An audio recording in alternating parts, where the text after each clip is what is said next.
प्रणम्य परमात्मानं सिद्धं त्रैलोक्यवन्दितम् स्वाभाविक चिदानन्द स्वरूपं निर्मलाप्ययम् शुद्ध जीवादि द्रव्याणां देशिकं च जिनेश्वरम् द्रव्य संग्रह सूत्राणां वृत्तिं वक्ष्ये समासुतम् जीवमजीवमदव्यम् जिणवरवसहेण जीर्णनेत्रम् देविन्दविन्दवन्दं वन्दे तं सर्वदा शिरसा कहे जीव अजीव जिनवर वृषभ ने लोक में वे वंद्य सुरपति वृंद से वंदन करूं कर जो।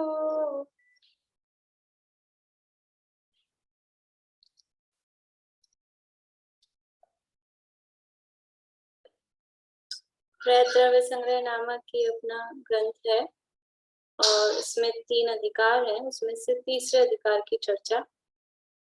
तीसरे अधिकार में मोक्ष मार्ग का अधिकार है। प्रारंभिक गाथाओं में मोक्ष मार्ग का वर्णन किया, 2 प्रकार का मोक्ष मार्ग बताया गया और उसके बाद में अब वो मोक्ष मार्ग कैसे प्राप्त होता है कि ध्यान के काल में ध्यान के माध्यम से प्राप्त होता है।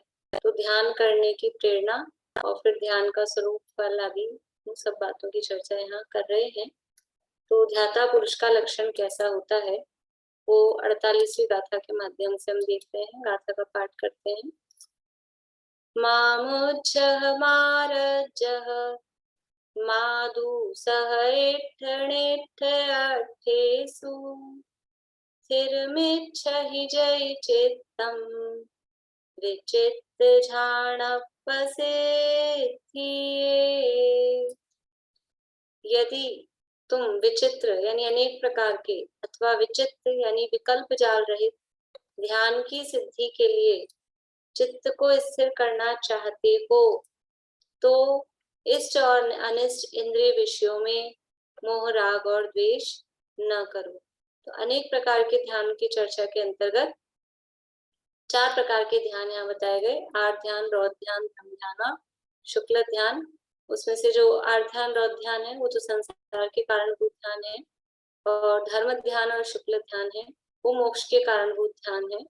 उसमें से धर्म ध्यान की चर्चा भी अपनी हुई। अब अपने को शुक्ल ध्यान की चर्चा प्रारंभ करनी है। धर्म ध्यान के जो 4 भेद हैं, आज्ञा विचय, अपाय विचय, विपाक विचय और संस्थान विचय, अथवा दूसरी प्रकार से कहें तो पिंडस्थ, पदस्थ, रूपस्थ, रूपातीत। पर उन सब में ध्यान किसका है? आज्ञा विचय धर्म ध्यान हो, चाहे अपाय विचय हो, संस्थान विचय हो, उन सब वहां कहते तो ऐसे जिनेन्द्र भगवान की आज्ञा का विचार करना, आज्ञा को शिरोधार्य करना, लेकिन उसके माध्यम से वास्तव में ध्यान किसका करना है? ध्यान तो आत्मा का ही करना है, चाहे पिंडस्थ हो, चाहे पदस्थ हो, चाहे रूपस्थ हो, चाहे रूपातीत हो। शरीर में स्थित आत्मा का ध्यान करना, पदों के माध्यम से, पदस्थ है ना तो पदों का ध्यान नहीं करना है, पद के माध्यम से आत्मा का ध्यान करना है। रूपस्थ में अनंत भगवान का ध्यान नहीं करना है, अनंत भगवान के स्वरूप के माध्यम से अपनी आत्मा का ध्यान करना है। और रूपातीत ध्यान में भी सिद्ध भगवान के माध्यम से अपनी आत्मा का ध्यान करना है। और आज्ञा विचय, अपाय विचय, विपाक विचय, संस्थान विचय, उनमें भी उन माध्यमों से ध्यान अपनी आत्मा का ही करना है, क्योंकि वो जो उसका फल है वो तभी आएगा जब हम अपनी आत्मा का विचार ध्यान करेंगे, तभी वो जो मोक्ष का कारणभूत बनेगा, अदरवाइज वो मोक्ष का कारणभूत नहीं बन पाएगा। बोलिए शीला। जो ये आप ये बता रहे हो उपाय विचय, क्या इनके प्रायवाची शब्द एक है क्या? पर्यायवाची नहीं है। धर्म ध्यान के 4 भेद हैं, आज्ञा विचय, अपाय विचय, विपाक विचय और संस्थान विचय। फिर ये कौन सा है? और पिंडस पदस रूपस रूपातीत, ये अलग टाइप से 2 तरह से 4 भेद मिलते हैं। अथवा कहीं कहीं संस्थान विचय धर्म ध्यान के 4 भेद किए जाते हैं, पिंडस पदस रूपस और रूपातीत। ये तो धर्म ध्यान के 4 भेद, प्रमुख भेद तो ये हैं, आज्ञा विचय, अपाय विचय, विपाक विचय, संस्थान विचय। और दूसरे टाइप से भी 4 भेद मिलते हैं, तो ये पिंडस पदस रूपस और रूपातीत।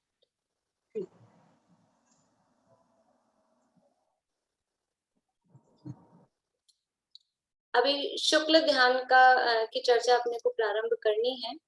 देखिए यहाँ से थोड़ा सा पढ़ लेते हैं, मैंने बहुत दिनों से पुस्तक में से नहीं पढ़ा है। पेज नंबर है अपने बुक में 229, 229 नंबर पेज है। यहाँ ये अपाय विचय तक का पढ़ लिया था, विपाक विचय का पढ़ के आगे बढ़ते हैं। शुद्ध निश्चय से ये जीव शुभाशुभ कर्मों के उदय से रहित है, तो भी अनादि कर्म बंध के वश से पाप के उदय से नारक आदि के दुख रूप फल का अनुभव करता है और पुण्य के उदय से देवादि के सुख रूप फल को भोगता है। ऐसी विचारणा को विपाक विचय नामक तीसरा धर्म ध्यान जानना, यानी कर्म के फल का विचार करना, कर्म के फल का विचार करना, वो विपाक विचय नाम का तीसरा धर्म ध्यान है। तो पाप का फल आया तो नरक आदि के दुख भोगा, पुण्य का फल आया तो देवादि के सुख के फल को भोग रहा था। ऐसे पुण्य पाप के फल का जो विचार किया जा रहा है वो विपाक विचय नाम का धर्म ध्यान है। पहले कही हुई लोक अनुप्रेक्षा के चिंतन को संस्थान विचय नामक चौथा धर्म ध्यान कहते हैं। यही द्रव्य संग्रह में अपन ने 35वीं गाथा के अंतर्गत बहुत डिटेल में लोक अनुप्रेक्षा का वर्णन पढ़ा था, तो वो जो चिंतन है उसको संस्थान विचय नामक चौथा धर्म ध्यान कहते हैं। यहाँ पर उसको सेम कहा है, पर कहीं कहीं जब अपन ने चतुर्थ सूत्र में जब ये प्रकरण पढ़ा था तो लोक भावना में और ये संस्थान विचय धर्म ध्यान में ये सेम है कि अंतर है? तो कथनचित एक भी है, कथनचित उनमें अंतर भी है, क्योंकि वो अनुप्रेक्षा है, ये धर्म ध्यान है, तो अंतर भी है। और कथनचित किसी अपेक्षा से यहाँ कहा वो उसी को कहते हैं, तो एक अर्थ में भी उसमें है। अब पृथकत्व वितर्क विचार, एकत्व वितर्क अविचार, सूक्ष्म क्रिया प्रतिपाती, सूक्ष्म क्रिया अप्रतिपाती और व्युपृत क्रिया निवृत्ति नामक 4 प्रकार के शुक्ल ध्यान का कथन करते हैं। वह इस प्रकार है। बोलिए बढ़ते हैं। नहीं, ये मैं मेरा पहले वाले उसमें है, ये संस्थान विचय के आपने कहा कि कहीं कहीं ये पिंडस्थ और पदस्थ और रूपस्थ और रूपातीत कहते हैं, लेकिन ये जो लोक अनुप्रेक्षा है मतलब, और ये जो पिंडस्थ पदस्थ है, ये तो काफी डिफरेंट है ना, मतलब उसमें क्या सिमिलैरिटी है कि अपने इसको संस्थान विचय में ले रहे हैं? पिंडस्थ में थोड़ा सा आता है ना जो पृथ्वी धारणा है। हाँ, नहीं, पर जैसे रूपस्थ और रूपातीत में तो नहीं आता। हाँ, ऐसे सिमिलैरिटी नहीं है, इसीलिए अलग प्रकार से भी 4 भेद कहे जाते हैं। सेम सिमिलैरिटी नहीं है, पर कहीं कहीं शास्त्रों में ऐसा मिलता है संस्थान विचय धर्म ध्यान के 4 भेद हैं, तो अब वो शास्त्रों में मिलता है, इसलिए उसको उस हिसाब से कहा गया। नहीं, मैं तो इसलिए कह रही थी कि यहाँ पे जैसे लोक का वर्णन का मतलब इसमें ध्यान का है ना संस्थान विचय में, तो इसलिए मैं पूछ रही थी। संस्थान विचय में लोक का वर्णन ही है प्रमुखता से, लेकिन जो ये पिंडस्थ पदस्थ आदि है, तो पिंडस्थ ध्यान में जो पृथ्वी धारणा के अंतर्गत वो मध्य लोक जितना समुद्र बनाया, फिर उसमें जम्बूद्वीप जितना बड़ा कमल बनाया, उस आधार पे उसको कह दिया, समझ लीजिए। बाकी तो चीजें अपने हैं ही जो भी है उस हिसाब से। या फिर ये भी कह सकते हैं संस्थान का मतलब आकार है, तो वहाँ कमल का आकार बनाया है पृथ्वी धारणा में भी, और आगे पदस्थ ध्यान वगैरह में भी, पृथ्वी नहीं अग्नि धारणा में भी, तो उस आधार पे भी वो आकार के टाइप से आकार को लक्ष्य में लेकर किसी ना किसी उस माध्यम से वो ध्यान किया जा रहा है, तो उस आधार से भी उसको कह सकते हैं। अभी है शुक्ल ध्यान। शुक्ल ध्यान किसे कहते हैं? शुक्ल शब्द का क्या अर्थ होता है? शुक्ल मतलब है सफेद, धवल, उज्जवल, ये शुक्ल शब्द के अर्थ होते हैं। तो ये ध्यान कैसे है? देखो, एक तो है शुक्ल लेश्या, एक है शुक्ल ध्यान, और एक शुक्ल वर्ण तो है ही। तो क्या ये ध्यान के भी रंग होते हैं?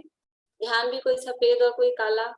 आर्त रौद्र ध्यान तो एकदम काला, और आर्त ध्यान वो समझ लो कैसा होगा, उसका रंग क्या बनाए। और धर्म ध्यान का रंग, धर्म ध्यान का रंग तो पीला होगा, केसरिया। ऐसा है, कह भी सकते हैं अपन, कह सकते हैं उसको, मतलब भावात्मक रूप से। रौद्र ध्यान है वो बहुत ही खोटा परिणाम है, तो काला, जैसे कहते हैं ना, काले काम है, खराब खोटे काम है, उस आधार पे। तो यह इसी आधार पे वो शुक्ल ध्यान, ध्यान का कोई रंग नहीं होता है वास्तव में, और शुक्ल ध्यान में कोई ऐसा सफेद रंग का ध्यान किया जाता हो ऐसा भी नहीं है। लेकिन परिणामों की उज्ज्वलता, परिणाम इतने उज्जवल हैं, इसलिए उसको शुक्ल, सफेद के अर्थ में वहां पर दिया गया है। तो किस तरह के परिणाम होते हैं? तो धर्म ध्यान किसे कहा था? धर्म ध्यान की क्या परिभाषा थी कि धर्म सहित ध्यान को धर्म ध्यान कहते हैं, ये अपन ने देखा था। या वस्तु के स्वभाव की ओर की जो एकाग्रता है, वस्तु का स्वभाव वो धर्म है, और उसका ध्यान यानी उसकी तरफ की जो एकाग्रता है, वस्तु के स्वभाव की ओर की जो एकाग्रता है, उसको धर्म ध्यान कहा था। अभी शुक्ल ध्यान किसे कहते हैं? तो जो शुक्ल शब्द से ही अर्थ निकल रहा है, मतलब विशुद्धता, एकदम उज्ज्वलता, निर्मलता। तो जहां परिणाम अति विशुद्ध होते हैं, धर्म ध्यान में परिणाम विशुद्ध हो रहे हैं, और शुक्ल ध्यान में परिणाम कैसे हो रहे हैं? अति विशुद्ध। जहां परिणाम अति विशुद्ध होते हैं, कर्मों का क्षय अथवा उपशम होता है, या पहले उपशम लिख लीजिए, कर्मों का उपशम अथवा क्षय होता है। पर वो छोटा शब्द पहले ज्यादा सरल पड़ता है बोलने में, क्षय उपशम। उपशम क्षय कठिन पड़ता है बोलने में, तो क्षय उपशम जैसे जो लिख लिया हो, कोई दिक्कत नहीं है। जहां परिणाम अति विशुद्ध होते हैं, कर्मों का क्षय अथवा उपशम होता है, लेश्या भी शुक्ल होती है।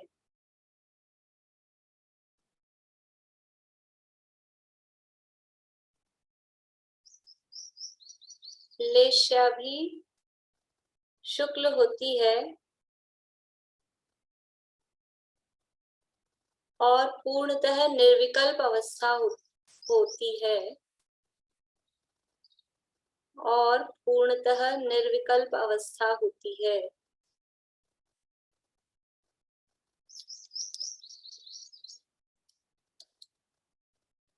उसे शुक्ल ध्यान कहते हैं। रिपीट कर रही हूँ, जहां परिणाम अति विशुद्ध होते हैं, कर्मों का क्षय अथवा उपशम होता है, लेश्या भी शुक्ल होती है, और पूर्णतः निर्विकल्प अवस्था होती है, उसे शुक्ल ध्यान कहते हैं। कैसी अवस्था है? तो शुक्ल ध्यान का मतलब है विशुद्धि है, उज्ज्वलता है, लेकिन विशुद्धि किस तरह की है? परिणाम अति विशुद्ध हो रहे हैं। जब धर्म ध्यान की चर्चा हमने की थी, आज्ञा विचय, अपाय विचय, विपाक विचय, संस्थान विचय, फिर पिंड, ये पृथ्वी धारणा, अग्नि धारणा, वायु धारणा, जल धारणा, तत्व रूपति धारणा, या रूपस्थ ध्यान है, रूपातीत ध्यान है, वहां क्या परिणाम विशुद्ध नहीं है? वहां परिणाम विशुद्ध है कि नहीं? वहां भी परिणाम विशुद्ध है, लेकिन ये शुक्ल ध्यान में अति विशुद्ध, मतलब उससे भी विशुद्ध, जितनी विशुद्धि धर्म ध्यान में हो रही है उससे और अधिक विशुद्ध। तभी तो अंतर होगा, धर्म ध्यान में शुक्ल ध्यान में अंतर है कि नहीं? आप लोगों को करने ही ये काम। जो लोग अगर तत्वार्थ सूत्र की क्लास में नहीं आते हैं तो उनको तो अभी करने हैं, और जो तत्वार्थ सूत्र की क्लास में आते हैं तो फिर वहां भी करेंगे, तो अभी कर लें चाहे तो बाद में कर लें, जैसे भी करना। तो ये काम तो करने हैं, अंतर लिखने हैं, धर्म ध्यान में, शुक्ल ध्यान में, आर ध्यान में, रौद्र ध्यान में, और अभी शुक्ल ध्यान के चारों भेदों में, और भी कुछ कुछ आएंगे, अभी पीछे में बता दूंगी आपको, आप पीछे भी निकल रहे हैं। तो विशुद्धि में अंतर है कि नहीं है? धर्म ध्यान की विशुद्धि और शुक्ल ध्यान की विशुद्धि, विशुद्धि में अंतर है। कैसे पता लग रहा है? कि पहली बात तो दो कहे हैं, तो विशुद्धि में अंतर नहीं होता तो दो क्यों कहे जाते। और गुणस्थान, धर्म ध्यान के गुणस्थान मतलब धर्म ध्यान जहाँ पूर्ण हो रहा है उसके बाद में शुक्ल ध्यान, ओवरलैप नहीं हो रहा। किसी गुणस्थान में धर्म ध्यान भी है, शुक्ल ध्यान भी है, ऐसे दोनों ओवरलैप हो रहे हो, ऐसा नहीं है। धर्म ध्यान है 4 से 7 गुणस्थान में, और शुक्ल ध्यान कहाँ से प्रारंभ हो रहा है? 8वें से, 8 से लेके 14 तक। यानी वो विशुद्धि कुछ एक्स्ट्रा ऑर्डिनरी है। अगर वो सेम गुणस्थान होते तो अपन कहते भी ठीक है, एक सी भी हो जाती है, कुछ है, लेकिन ओवरलैपिंग नहीं है गुणस्थानों की। ओवरलैपिंग समझ रहे हैं ना, मतलब कॉमन नहीं है कोई गुणस्थान जो धर्म ध्यान में भी हो, शुक्ल ध्यान में भी हो, ऐसा नहीं है। धर्म ध्यान के गुणस्थान जहाँ पूर्ण हुए उसके आगे से शुक्ल ध्यान शुरू हो रहा है। तो जहाँ परिणाम अति विशुद्ध होते हैं और विशुद्ध हो रहे हैं का मतलब है कषाय पहले धर्म ध्यान में तो हो रही थी मंद, यहाँ क्या हो रहा है? यहाँ उन कषायों का उपशम या क्षय, कर्मों का लिखा है अपन ने, कर्मों का क्षय या उपशम होता है। मतलब 8वें गुणस्थान से शुक्ल ध्यान प्रारंभ हो रहा है। तो 8वें गुणस्थान से क्या काम होता है? 8वें गुणस्थान से क्या काम होता है? श्रेणी चढ़ने का काम होता है। श्रेणी में क्या काम होता है कि चारित्र मोहनी की जो 21 प्रकृतियां हैं, या तो उनको उपशमाने का काम होता है उपशम श्रेणी में, उपशमाने का मतलब उनको दबाने का, या शपक श्रेणी है तो उनको नाश का काम होता है, यही काम होता है। तो ये जो कर्मों चारित्र मोहनी की जो 21 प्रकृतियां हैं, कौन सी 21 प्रकृतियां चारित्र मोहनी की? कुल कितनी प्रकृतियां होती है चारित्र मोहनी की? भारतीय आंटी, मैं रॉन्ग हो सकती हूँ इसलिए नहीं बोल रही हूँ। नहीं नहीं, आप रॉन्ग हो सकते हैं तो पहले ही हार क्यों मान रहे हैं? बोल के तो देखिए। 28 होती है। चारित्र मोहनी की, दर्शन मोहनी, चारित्र मोहनी की ये कषाय 16 और ये 9, 25। हाँ 25 होती है। तो अभी हम क्या कह रहे हैं कि चारित्र मोहनी की 21 प्रकृतियों का उपशम या क्षय का कार्यक्रम शुरू होता है 8वें गुणस्थान से। तो जब 25 होती है तो हम 21 ही क्यों कह रहे हैं? प्रश्न ये है असली। अनंतानुबंधी तो गई। बढ़िया। अनंतानुबंधी का जो भी है विषय उपशम अथवा क्षय वो पहले हो चुका है, इसलिए ये जो श्रेणी के काल में जो काम होता है वो किस पे वर्क होता है? श्रेणी में। श्रेणी में किस पे काम हो रहा है? केवल चारित्र मोहनी की 21 प्रकृतियों पे काम हो रहा है। तो ये चारित्र मोहनी मेनली काम हो रहा है चारित्र मोहनी के, पर उसके साथ साथ में जब केवल ज्ञान होगा तो आघाती कर्मों की, नाम कर्म की भी कुछ प्रकृतियां जाएंगी ही जाएंगी, वो साथ में चली जाएंगी, समझ लो। वो क्या बोलते हैं अपने को, एक के साथ एक फ्री वाला, मतलब ऑफर में चली जाती है वो। असली काम तो किस में हो रहा है? असली काम तो इनको नष्ट करने में हो रहा है। तो जहां कर्मों का उपशम, यानी ये जो शुक्ल ध्यान है, इस शुक्ल ध्यान का काम क्या है? शुक्ल ध्यान का काम है कर्मों को नष्ट करना। वास्तविक काम तो कर्मों का नष्ट करना ही है, लेकिन क्योंकि हम 8वें गुणस्थान से शुक्ल ध्यान मान रहे हैं और 8वें गुणस्थान में उपशम श्रेणी भी होती है, इसलिए कर्मों का उपशम भी वहां पर होता है। लेकिन उपशम के लिए भी शुक्ल ध्यान हो रहा है, पर मेनली जो काम है, असली काम क्या है शुक्ल ध्यान का? कि कर्मों को नष्ट करना, वो उसका काम है। तो इस शुक्ल ध्यान में कितनी विशुद्धि है कि वो कर्म नष्ट किए जा रहे हैं, अथवा उपशम श्रेणी का जो अवस्था है 8वां 9वां 10वां 11वें गुणस्थान तक, उनको दबाया जा रहा है। दबाना भी अपने को ऐसे, अपन तो क्या उसको हल्के उसमें लेते हैं, उपशम है उपशम है, लेकिन उसमें भी कितना पुरुषार्थ है। ऐसा सामान्य बात नहीं है, साधारण काम नहीं है। उपशम सम्यक तो प्रकट हो जाए तो मोक्ष मार्ग प्रारंभ हो जाता है, और उपशम श्रेणी भी चढ़ गए तो कोई बहुत बड़ा कोई अपराध हो गया, मतलब अपन हीन दृष्टि से देखते हैं, ऐसा कुछ नहीं है। उपशम श्रेणी वाले भी मतलब यानी मोक्ष तो जाने वाले हैं ही हैं, ऐसा तो है ही नहीं। वो तो कोई कोई जीव ऐसे होते हैं, कुछ समझ लीजिए कि 11वें गुण स्थान तक चढ़ गए और फिर गिर गए, उनकी वो बात अलग है। लेकिन उपशम श्रेणी भी चढ़े हैं तो भी बिना पुरुषार्थ के, बिना विशुद्धता के, बिना ध्यान की एकाग्रता के, उपयोग की एकाग्रता के वो काम नहीं होता है। तो जहाँ परिणाम अति विशुद्ध होते हैं, कर्मों का क्षय अथवा उपशम होता है।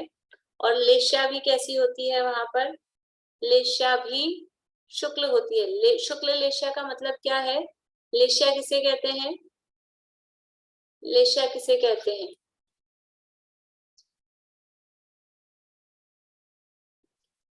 बोलिए प्रमिला जी। कसाय और योग से अनुरंजित परिणाम लेश्या। हाँ, कषाय से अनुरंजित जो योगों की प्रवृत्ति है, कषायों से लिप्त जो योगों की प्रवृत्ति है, मन वचन काया की प्रवृत्ति है, उसका नाम लेश्या है।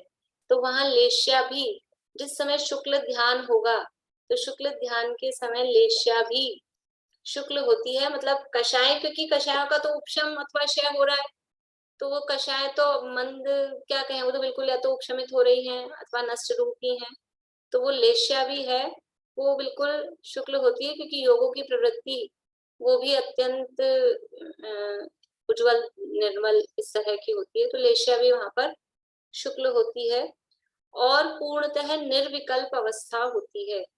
शुक्ल ध्यान है 8वें गुण स्थान से ऊपर अपन देख रहे हैं, तो 8वें गुण स्थान से ऊपर किसी भी प्रकार का कोई विकल्प का काम नहीं है। निर्विकल्प दशा है। निर्विकल्प दशा मतलब शुद्धोपयोग में ध्यान में लीन वाली अवस्था है।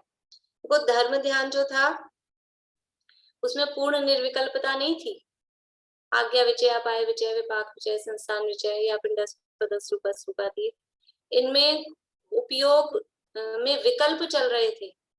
भगवान की आज्ञा मानने के संबंध में, मुक्ति का मार्ग क्या है, मिथ्यात्व का अभाव कैसे होगा, रत्न प्रकट कैसे होगा, कर्मों का फल कैसे कैसे आ रहा है, लोक का आकार प्रकार कैसा है, ये कोई पद हैं, इनके बारे में ध्यान, अनंत भगवान के बारे में विचार, सिद्ध भगवान के बारे में विचार, ये सब चल रहे थे। क्या थे? ये विकल्प चल रहे थे। और आर्त ध्यान तो उनको तो गिनना ही नहीं है, वो तो वैसे भी विकल्प होने का सवाल ही है। लेकिन धर्म ध्यान से अपन कंपेयर करें तो वहां धर्म ध्यान तो विकल्पात्मक है, लेकिन शुक्ल ध्यान की अवस्था कैसी है? पूर्णतः निर्विकल्प दशा है। निर्विकल्प दशा है का मतलब है बाहर में किसी भी प्रकार के बुद्धिपूर्वक विकल्प वो वहां पर नहीं है। यद्यपि अबुद्धिपूर्वक चलते हैं 8वें 9वें 10वें गुण स्थान में, लेकिन बुद्धिपूर्वक कोई भी विकल्प वहां नहीं है, इसलिए कहा पूर्णतः निर्विकल्प दशा होती है। ऐसी अवस्था को, ऐसी स्थिति को क्या कहते हैं? शुक्ल ध्यान कहते हैं। ये ऐसी जो स्थिति है, ऐसा जो ध्यान है, उसको शुक्ल ध्यान कहा जाता है। ये मतलब शुक्ल ध्यान का जो फल है, शुक्ल ध्यान का फल क्या है? शुक्ल ध्यान का फल मुख्यतः मोक्ष ही है, अथवा उपशम श्रेणी की अपेक्षा से कहें तो स्वर्ग भी है। तो स्वर्ग अथवा मोक्ष ये शुक्ल ध्यान का फल है। और धर्म ध्यान का फल, धर्म ध्यान का फल वो स्वर्ग, अभी साक्षात देखेंगे डायरेक्टली तो वो स्वर्ग रहेगा। मोक्ष होगा वो शुक्ल ध्यान का फल कहा जाएगा। तो शुक्ल ध्यान की अभी अपन सामान्य रूप से परिभाषा का अर्थ अपन ने समझा है कि जहाँ परिणाम अति विशुद्ध होते हैं और कषाय कर्मों का उपशम अथवा क्षय होता है, लेश्या भी जहाँ शुक्ल होती है और पूर्णतः निर्विकल्प अवस्था होती है, उस अवस्था को, ऐसी स्थिति को शुक्ल ध्यान कहते हैं। यह शुक्ल ध्यान कौन से गुण स्थान से कौन से गुण स्थान तक पाया जाता है? 8वें गुण स्थान से 14वें गुण स्थान तक पाया जाता है। तो क्या शुक्ल ध्यान एक ही टाइप का है? सारे गुण स्थानों में 8 से 14 तक एक ही टाइप का शुक्ल ध्यान पाया जाएगा कि नहीं? ये 4 प्रकार का शुक्ल ध्यान है। देखो, आज्ञा विचय, अपाय विचय जो धर्म ध्यान के 4 भेद थे, उनमें अपन ने ऐसा कोई भेद नहीं किया। बस धर्म ध्यान 4 से 7 गुण स्थान में है, तो ऐसा कोई भेद है कि चौथे गुण स्थान में तो पहला धर्म ध्यान, फिर 5वें में दूसरा, 6ठे में तीसरा, 7वें में चौथा, ऐसा नहीं है। 4 से 7 में चारों टाइप से कोई सा भी कॉमन रूप से हो सकता है। लेकिन शुक्ल ध्यान के 4 भेद हैं, उनमें से हर भेद वो पर्टिकुलर है कि कौन से गुण स्थान में कौन सा भेद पाया जाएगा, इसके ऊपर वो भेद नहीं पाया जाएगा। और जो ऊपर पाया जा रहा है वो नीचे गुण स्थानों में नहीं पाया जाएगा, वो सब पर्टिकुलर है। तो ये शुक्ल ध्यान है, ये 4 प्रकार का है। पृथकत्व, पृथकत्व, वितर्क, विचार। देखिए यहाँ से पढ़ते हैं, एकत्व, वितर्क, अविचार, या नाम चारों इकट्ठे नहीं दिए। वह इस प्रकार अपना वही पेज नंबर 229 है, उसकी लास्ट लाइन है, प्रथम पृथकत्व वितर्क विचार नामक शुक्ल ध्यान का कथन करते हैं। तो पहला जो शुक्ल ध्यान है उसका नाम है पृथकत्व वितर्क विचार, दूसरे का नाम है एकत्व वितर्क अविचार, ये नीचे दिया है अगले पेज पे, अगले नहीं उसके भी अगले पेज पे है, एकत्व वितर्क अविचार, एकत्व वितर्क अविचार। फिर तीसरा शुक्ल ध्यान का नाम है सूक्ष्म क्रिया प्रतिपाती, दिख रहा है लेकिन संधि सहित शब्द है, तो ये यहाँ पर समझ लीजिए मिसप्रिंट ही है, इनको जोड़ के लिखना चाहिए, सूक्ष्म क्रिया प्रतिपाती, इकट्ठा ऊपर की टॉप लाइंस एक होनी चाहिए इनकी, तो सूक्ष्म क्रिया प्रतिपाती और निकलेगा इसका अर्थ सूक्ष्म क्रिया अप्रतिपाती, ऊपर अर्थ में भी दिया है अप्रतिपाती, सूक्ष्म क्रिया प्रतिपाती। और चौथा शुक्ल ध्यान है व्यूपरत क्रिया निवृत्ति। इस प्रकार से शुक्ल ध्यान के 4 भेद हैं। पहला है पृथकत्व वितर्क विचार, दूसरा है एकत्व वितर्क अविचार, तीसरा सूक्ष्म क्रिया अप्रतिपाती, अपन को अलग करके बोलना है ताकि अपने को ख्याल में रहे, नहीं तो वो प्रतिपाती बोलने में आता है, फिर अर्थ में भी वही लगता है, सूक्ष्म क्रिया प्रतिपाती। और चौथा है व्युपरत क्रिया निवृत्ति। नहीं, मैं तो आपको उस समय ये कह रही थी, ये 229 पेज में ये चारों नाम साथ में दिए हुए हैं, आप बोले ना साथ में, इसलिए मैं बोल रही थी। साथ में थे शुरू में, हाँ वही फर्स्ट लाइन में थे ना, ये चारों नाम है ना, PDF। 229 पेज पे, वही मैं कह रही थी। अच्छा, वो मेरे को दिख नहीं पाए होंगे PDF में, हाँ ये थे, इसके ऊपर ही थे, ठीक है सही है, ध्यान नहीं पड़ा मेरा। ये चारों नाम थे पृथकत्व वितर्क विचार, एकत्व वितर्क अविचार, सूक्ष्म क्रिया प्रतिपाती और विपरीत क्रिया निवृत्ति। इस प्रकार से 4 प्रकार के शुक्ल ध्यान है। देखिए पहला जो शुक्ल ध्यान है पृथकत्व वितर्क और विचार, ये वितर्क में इसमें वी बड़ा छपा है, वी छोटा आएगा और क भी हलंत आएगा, क भी आधा है। पृथकत्व वितर्क, इसमें वितर्क छपा है तो वितर्क होगा, जैसे यहाँ लिखा है ना वितर्क, वो ठीक है।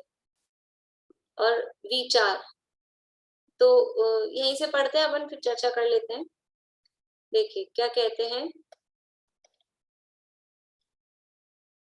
यहीं से पेज नंबर 230 पे, द्रव्य गुण और पर्याय के भिन्न पने को पृथकत्व कहते हैं। पृथकत्व मतलब है अलग अलग, क्या अलग अलग है, द्रव्य अलग, गुण अलग, पर्याय अलग, ऐसा अलग अलग पदार्थों को जानना, वो कहलाता है पृथकत्व, अलग अलग पदार्थ संबंधी। और वितर्क किसे कहते हैं, वितर्क का अर्थ है श्रुत ज्ञान, अपने तत्वार सूत्र में सूत्र है वितर्क श्रुतम, तत्वार सूत्र में 9वें अध्याय में इस तरह के सूत्र हैं, तो श्रुत ज्ञान को वितर्क कहते हैं। अभी यहाँ तो आध्यात्मिक अर्थ किए हैं, वो अपन देखते हैं। और विचार किसे कहते हैं, विचार का मतलब है अर्थ व्यंजन योग संक्रांति, यानी जो परिवर्तन है, परिवर्तन को विचार कहते हैं। देखिए पहले अपन सूत्र से अर्थ देखते हैं इनके, फिर अपन यहाँ से पढ़ेंगे।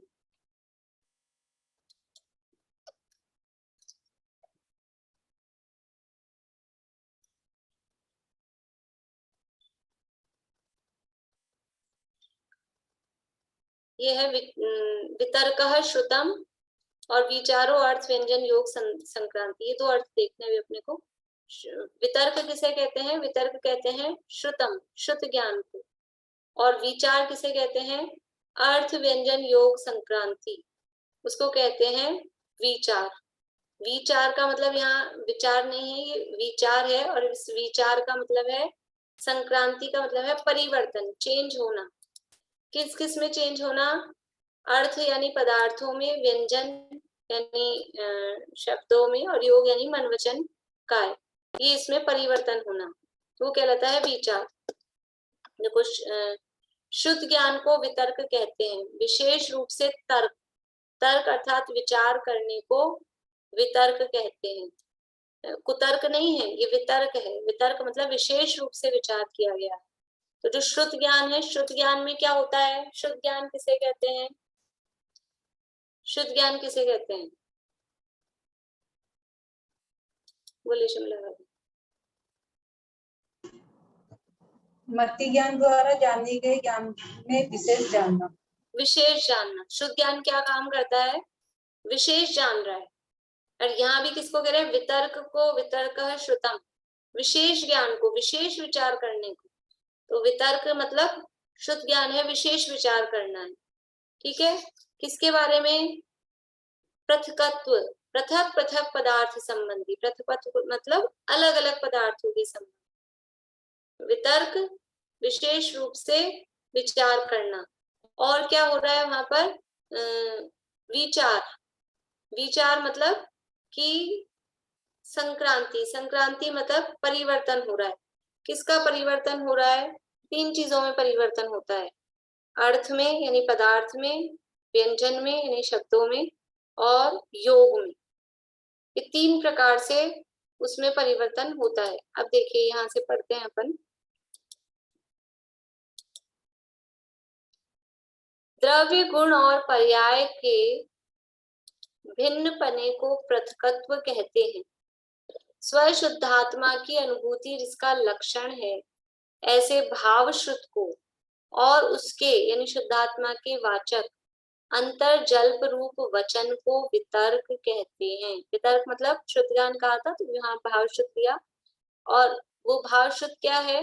स्वशुद्धात्मा की अनुभूति जिसका लक्षण है, वो भाव शुद्ध ज्ञान। भाव शुद्ध ज्ञान किसे कहते हैं? शुद्ध ज्ञान है, सामान्य रूप से अपन शुद्ध ज्ञान कहते हैं, और दूसरा होता है भाव शुद्ध ज्ञान। जो नए होता है ना, नए नए किसे कहते हैं? नए की क्या परिभाषा है? नए की परिभाषा है सम्यक शुद्ध ज्ञान के अंश को नए कहते हैं। अभी और दूसरी परिभाषा नहीं चाहिए मुझे। यहाँ पर नए किसे कहते हैं? सम्यक शुद्ध ज्ञान के अंश को नए कहते हैं। तो वो सम्यक शुद्ध ज्ञान क्या है? सम्यक शुद्ध ज्ञान का मतलब होता है भाव शुद्ध ज्ञान।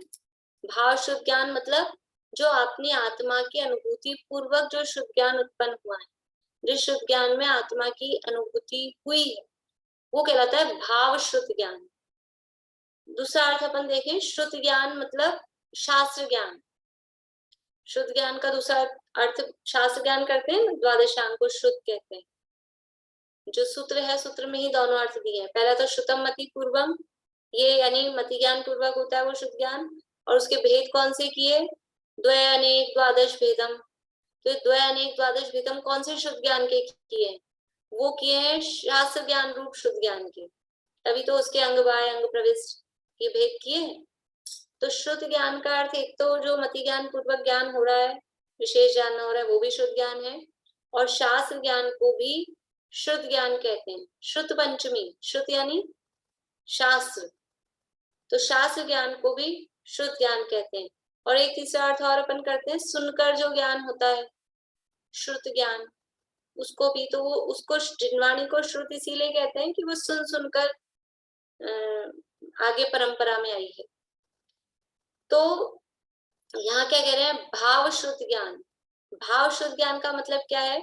शुद्ध ज्ञान यानी वो जो जिनवाणी का ज्ञान है, और उस जिनवाणी के ज्ञान, जो शुद्ध ज्ञान है, उसका भाव अपने को भाषित हो, उसका भाव अपने को ख्याल में हो। तो जिनवाणी का भाव क्या है? जिनवाणी का भाव क्या है? बहुत सारा आपको 3 लोक का ज्ञान करा देना, कर्मों का ज्ञान करा देना, सारा जिनवाणी का भाव। जिनवाणी का भाव क्या है? अपनी आत्मा का ज्ञान हो जाए। अपनी आत्मा का ज्ञान हो जाए तो सारी जिनवाणी जानने में आई। और 11 अंग 9 पूर्व पढ़े और अपनी आत्मा का ज्ञान नहीं हुआ तो कुछ नहीं जानने में आया। तो भाव शुद्ध ज्ञान का मतलब है आत्मा का अनुभव, उसका मतलब है भाव शुद्ध ज्ञान। और वो जो सम्यक शुद्ध ज्ञान के अंश नए हैं, वहां पर भी वो सम्यक शुद्ध ज्ञान मतलब आत्मा के ज्ञान पूर्वक, सम्यक दर्शन पूर्वक जो शुद्ध ज्ञान हुआ है, उसका जो अंश है, उसका नाम नए है। तो सम्यक शुद्ध ज्ञान कहो या भाव शुद्ध ज्ञान कहो या आत्मा का अनुभव कहो, वो एक अर्थवाची। तो यहाँ पर समझ में आया ना आप लोगों को? भाव शुद्ध ज्ञान, शुद्ध ज्ञान मतलब जो जिनवाणी है या द्वादशांग रूप शुद्ध है, उसका भाव, उसका भाव क्या है? संपूर्ण जिनवाणी का केंद्र बिंदु, उसका प्रयोजन, उसका तात्पर्य, उसका सार क्या है? कि अपनी आत्मा का अनुभव, वही है। तो जो अपनी आत्मा को जानता है वो संपूर्ण द्वादशांग को जानता है, और 11 अंग 9 पूर्व को जाने लेकिन आत्मा को नहीं जाने, वो कुछ नहीं जानता है। तो यहाँ कह रहे हैं, देखिए, स्व शुद्धात्मा की अनुभूति जिसका लक्षण है ऐसे भाव शुद्ध को, और उसके यानी स्व शुद्धात्मा के वाचक अंतर जल्प रूप वचन को वितर्क कहते हैं। वितर्क मतलब शुद्ध ज्ञान। तो कौन सा शुद्ध ज्ञान ले रहे हैं यहाँ? पहला तो भाव शुद्ध ज्ञान। वो भाव शुद्ध ज्ञान मतलब जो आत्मा के ज्ञान सहित, और उसके वाचक जो अंतर जल्प, अंदर में जो कुछ वचन इस तरह के चलते रहते हैं शुद्ध ज्ञान के माध्यम से, आत्मा संबंधी, आत्मा को बताने वाले, बाहर में नहीं। अंतर जल्प समझते, अंदर ही अंदर जो अपनी बातें कुछ चलती रहती है अपने आप से, वार्तालाप, उसका नाम है अंतर जल्प।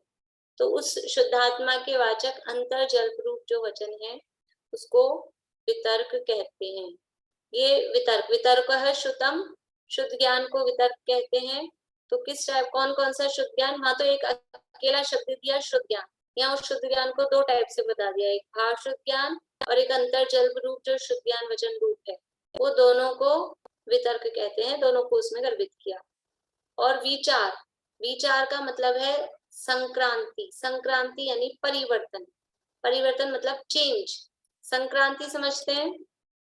किस किसने संक्रांति शब्द नहीं सुना है कभी भी अपनी जिंदगी में? सबने सुना है? शिमला, अभी नहीं सुना आपने संक्रांति शब्द? मैं पूछू, नहीं सुना? नहीं सुना? मनाते नहीं हो आप? अब मेरे से छुट्टी मत मांगना। आप मनाते हैं कि नहीं मनाते?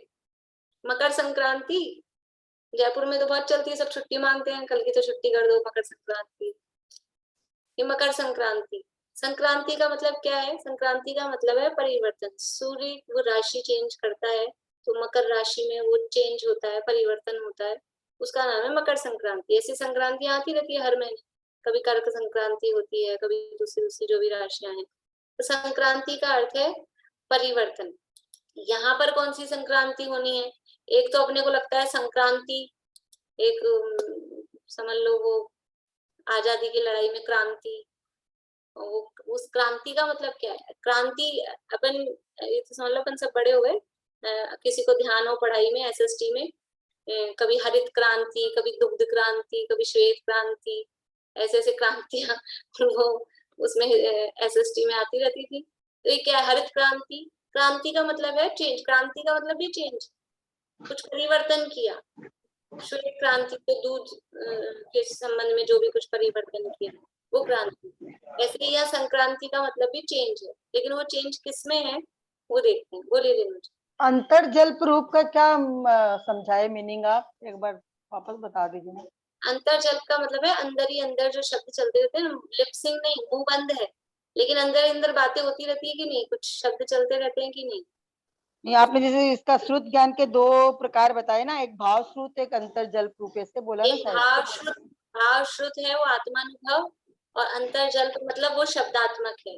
अंतर जल्प भी शब्द है, वो द्रव्य शुद्ध मतलब वो शब्द रूप है, लेकिन अंदर ही अंदर एक तो फीलिंग में आ रहा है वो शब्द नहीं, आत्मा फीलिंग में आ रहा है वो शब्द नहीं है, और दूसरा फिर वो शब्दात्मक रूप में चल रहा है। दो तरह से वो दोनों भाव को शुद्ध ज्ञान के अंतर्गत लिया, शुद्ध के अंतर्गत। ये बुक में ना ये अत जल्प रूप लिखा हुआ है, तो उसको ठीक करना होगा ना, अंतर जल्प करना होगा ना। हाँ। अंतर जल्प। अच्छा, एक चीज मैं ये पूछ रही थी, ये इसमें जो ऊपर में नाम दिया उसमें लिखा है पृथकत्व वितर्क विचार। ओ अच्छा, ठीक है, सॉरी सॉरी, मैं वो अविचार सोच रही थी। ठीक है, अविचार नहीं है ना? नहीं, पहले में विचार है, दूसरे में अविचार है। हाँ। स्व शुद्ध आत्मा की अनुभूति जिसका लक्षण है ऐसे भाव शुद्ध को, ये तो हो गया था। उसके शुद्ध आत्मा के वाचक अंतर जल्प, यहाँ अंक की मात्रा लगा लीजिएगा, अंतर जल्प रूप वचन को वितर्क कहते हैं। अभी विचार की चर्चा अपनी चल रही है। इच्छा के बिना एक अर्थ से दूसरे अर्थ में, ये कौन सी अर्थ है? एक अर्थ से दूसरे अर्थ में, हमने तो अभी तक एक ही अर्थ सुनी है जो गोल गोल ग्लोब वाली है। एक अर्थ से दूसरा अर्थ वो वाला अर्थ नहीं है, अंग्रेजों वाली अर्थ। ठीक है, तो हिंदी वाला अर्थ, इसका क्या अर्थ है, शुक्ल का क्या अर्थ है, हिंदी वाला अर्थ भी नहीं लेना है। अर्थ मतलब मीनिंग, वो भी नहीं लेना है। तो अर्थ का मतलब क्या है? अर्थ का मतलब है जो दार्शनिक अर्थ है। दर्शन शास्त्र में अर्थ शब्द का क्या अर्थ किया जाता है? अर्थ शब्द का अर्थ होता है पदार्थ। अर्थ शब्द के अनेक अर्थ होते हैं। एक अर्थशास्त्र में अर्थ होता है। अर्थशास्त्र में अर्थ क्या होता है?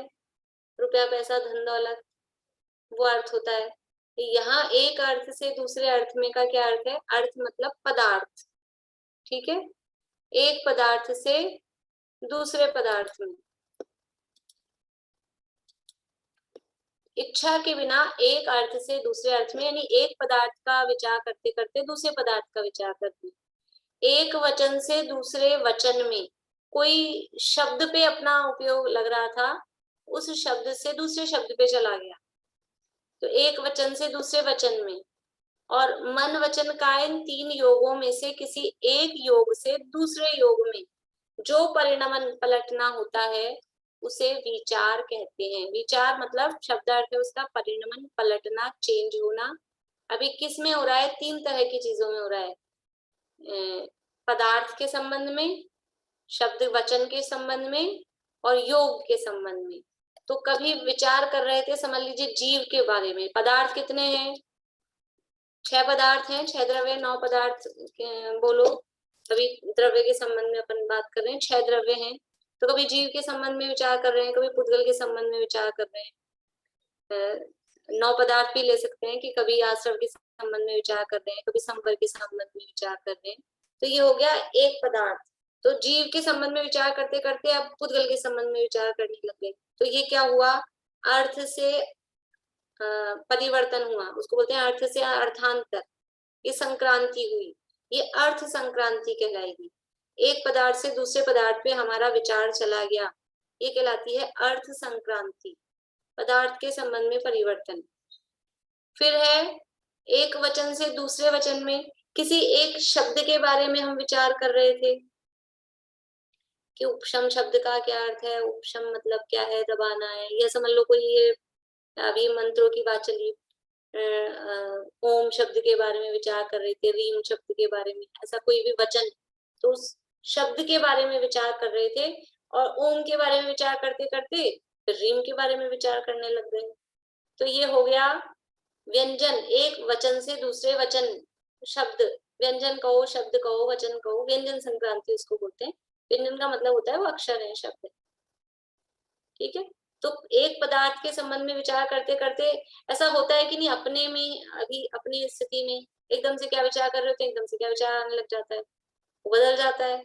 ऐसे ही जब मुनराज ध्यान की अवस्था में बैठे होते हैं तो ध्यान की अवस्था में भी विचार चल रहा है, चिंतन चल रहा है, और वो विचार चिंतन चलते चलते जीव के बारे में विचार चलते चलते पुद्गल पे आ जाते हैं, पुद्गल के बारे में विचार चलते चलते आश्रव तत्व के बारे में विचार चलने लग जाता है। तो एक पदार्थ से दूसरे पदार्थ पर अबुद्धि पूर्वक, कोई उपयोग पूर्वक नहीं, ऐसा सोच के नहीं मैं अब ये विचार करूं, अपने आप ही वो डाइवर्ट होता रहता है, तो वो कहलाता है अर्थ संक्रांति। इसी तरह से किसी एक शब्द के ऊपर, एक किसी पद के ऊपर विचार कर रहे थे, और वो विचार करते करते अपने आप ही दूसरे पे विचार होने लगता है, उसका बदल के किसी और पे होने लगता है, तो वो कहलाता है व्यंजन संक्रांति। और तीसरा है योग संक्रांति। योग किसे कहते हैं? काय वांग मन है कर्म योग, ये 3 योग हैं। तो कभी मनोयोग हो रहा था, मनोयोग से काय योग हो जाता है, काय योग से वचन योग हो जाता है, वचन योग से काय योग हो जाता है। ऐसा योगों का परिवर्तन ये कैसे होता है? योगों का परिवर्तन का मतलब ऐसा नहीं है कि अभी हम ऐसा हिल रहे थे, फिर मुंह से बोलने लग गए, फिर मुंह से बोलते बोलते फिर हिलने लग गए, ऐसा नहीं है।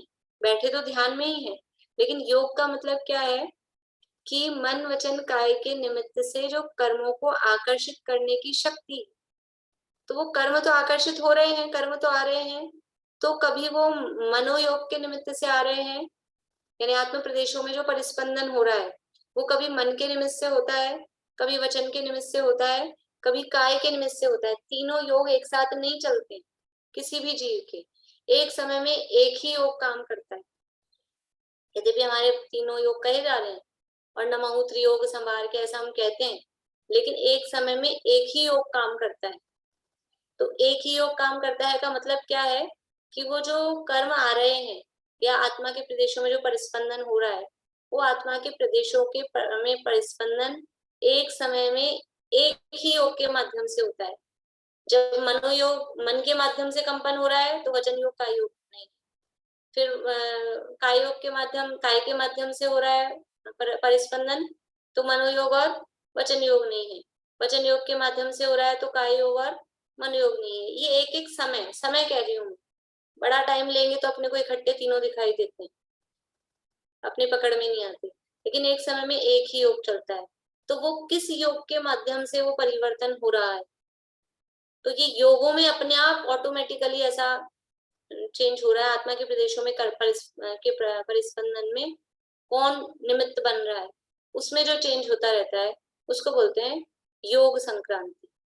तो ऐसे ये 3 प्रकार की संक्रांतियां हैं और इसके संबंध में कल कर लेंगे अपन चर्चा। अभी प्रश्न भी है, समय तो अपना पूरा ही हो गया है। बोलिए भारती आंटी। ये आपने बोला है कि ये जो मन वचन काय का है तो ध्यान में ही है, लेकिन अगर वचन योग से अगर परिस्पंदन हो रहा है तो फिर तो वचन तो नहीं निकलने चाहिए, तो वो कैसे चेंज होएगा मन से वचन, वचन से वचन काय? निकलने की जरूरत नहीं होती है। वचन योग के लिए वचन निकलने की जरूरत नहीं होती है। अनंत भगवान के वचन योग है कि नहीं? भवि भागन वच जोगे वशाय, वचन योग है तो क्या वो मुंह से उनके शब्द निकलते हैं? तो फिर ये निरक्षरी चेंज कैसे होता है? बोलते ही नहीं है। फिर ये चेंज कैसे होता है मन से वचन से काय तो से चेंज ऐसे होता है, अंतर्जल भी होता है और उसके माध्यम से आत्मा के प्रदेशों में योग मतलब है एक्चुअल में आत्मा के प्रदेशों में परिस्पंदन। वो परिस्पंदन में वो वचन निमित्त बन रहा है, क्योंकि अभी है मतलब उसका अभाव नहीं हुआ है ना।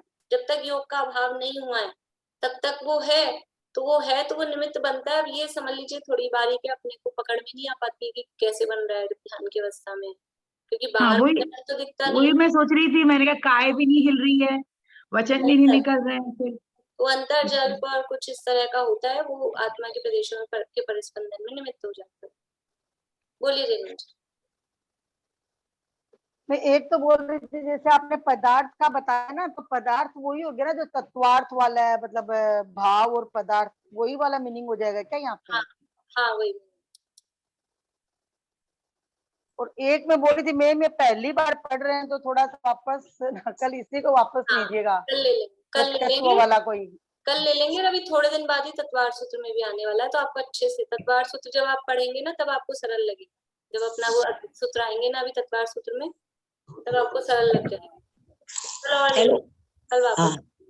हाँ दीदी, ये 3 संक्रांति है, एक साथ 2 संक्रांति हो सकती है, योग संक्रांति और व्यंजन संक्रांति हो सकती है, शायद हो सकती है। वही लगता तो है कि योग संक्रांति में जब उपयोग को अपना तो कुछ करना ही नहीं है, योग संक्रांति तो कर्म को आना है। अब वचन संक्रांति जो या कहते हो ये व्यंजन संक्रांति, ये मन के विकल्प रूप है, चाहे वो उपयोग पूर्वक नहीं है। देख के बताऊंगी मैं कि एक साथ हाँ, संक्रांति। नहीं मेरे को ये इसी टाइम हुआ, वैसे पहले भी विकल्प में था, साथ के साथ पूछने का भाव आ गया। मैं देख के बताऊंगी। ठीक है। चलिए अभी तो ये कल करेंगे और इसकी चर्चा। जय